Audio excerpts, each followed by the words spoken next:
एक राज्य में एक पराक्रमी राजा का शासन था। उसकी कोई संतान नहीं थी।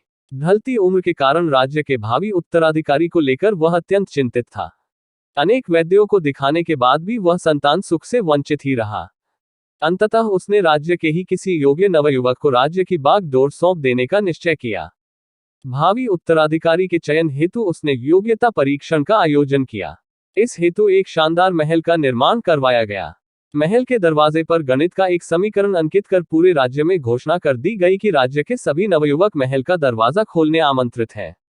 दरवाजे पर अंकित समीकरण हल कर दरवाजा खोले। जो दरवाजा खोलने में सफल होगा उसे महल उपहार स्वरूप प्रदान किया ही जाएगा और साथ ही राज्य का उत्तराधिकारी भी घोषित कर दिया जाएगा। घोषणा के दिन से ही उस नवनिर्मित महल में नवयुवकों का तांता लग गया। सुबह से लेकर शाम तक नवयुवक वहां आते और दरवाजे पर अंकित गणित के समीकरण को हल करने का प्रयास करते, किंतु आश्चर्य की बात थी कि कोई भी उसे हल नहीं कर पा रहा था। कई उसे लिखकर या याद करके जाते और घर पर उसका हल निकालने का हर संभव का प्रयास करते, किंतु फिर भी असफल रहते। कई दिन बीत गए। राज्य के बड़े से बड़े गणितज्ञ भी उस समीकरण का हल निकाल पाने में असमर्थ रहे। तब राजा ने दूसरे राज्यों के गणितज्ञों को आमंत्रित किया।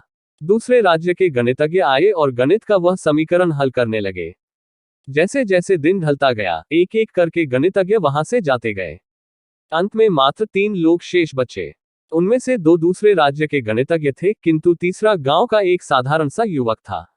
दोनों गणितज्ञ जहां गणित का समीकरण हल करने में लगे हुए थे, वहां युवक एक कोने में खड़ा होकर उन्हें देख रहा था। राजा ने जब उसे यूं ही खड़ा देखा तो पास बुलाकर पूछा, तुम दरवाजे पर अंकित समीकरण हल क्यों नहीं कर रहे? युवक बोला, महाराज, मैं तो बस यूं ही इन नामी गिरामी गणितज्ञों को देखने आया हूं। ये अपने राज्यों के इतने बड़े गणितज्ञ हैं, इन्हें समीकरण हल करने दीजिए। यदि इन्होंने हल निकाल लिया तो राज्य के उत्तराधिकारी बन जाएंगे। इससे बड़ी खुशी की बात और क्या होगी। यदि ये समीकरण हल नहीं कर पाए तब मैं कोशिश करके देखूंगा। इतना कहकर युवक एक कोने में बैठकर गणितज्ञों को देखने लगा। पूरा दिन निकल गया और शाम घिर आए, किंतु दोनों गणितज्ञ समीकरण हल नहीं कर पाए। उनके मस्तिष्क में पूरे दिन मात्र एक ही प्रश्न घूम रहा था कि आखिर इस समीकरण में ऐसा भी क्या है? कैसे ये हल होगा? कैसे महल का ये दरवाजा खुलेगा? पूरा प्रयास करने के बाद भी वे समीकरण हल नहीं कर पाए। जब उन्होंने हार मान ली तो कोने में बैठा युवक उठकर दरवाजे के पास गया और जाकर उसे धीरे से धक्का दे दिया। जैसे ही उसने दरवाजे को धक्का दिया, दरवाजा खुल गया। दरवाजा खुलते ही लोग उससे पूछने लगे कि तुमने ऐसा क्या किया कि महल का दरवाजा खुल गया?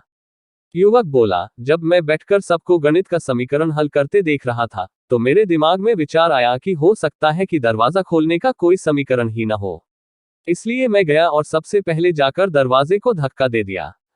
दरवाजा खुल गया। दरवाजे खोलने का कोई समीकरण था ही नहीं। उसका उत्तर वहां उपस्थित राजा ने भी सुना और बहुत प्रसन्न हुआ। उसने युवक को वह महल भी दिया गया और राज्य का भावी उत्तराधिकारी भी घोषित किया। सीख, जिंदगी में हम कई बार ऐसी परिस्थिति में फंस जाते हैं जब हमें लगता है कि हमारे सामने पहाड़ जैसी समस्या है, जबकि वास्तव में कोई समस्या होती ही नहीं या होती भी है तो बहुत ही छोटी सी, लेकिन हम उसे बहुत बड़ा बनाकर उसमें उलझे रहते हैं। बाद में उस समस्या का समाधान अपने आप ही निकल जाता है या फिर थोड़े से प्रयास के बाद। तब हमें एहसास होता है कि इतनी सी समस्या के लिए हमने कितना समय बर्बाद कर दिया। समस्या सामने आने पर विचलित न हो, शांति से सोचे और फिर समाधान करने का प्रयास करें।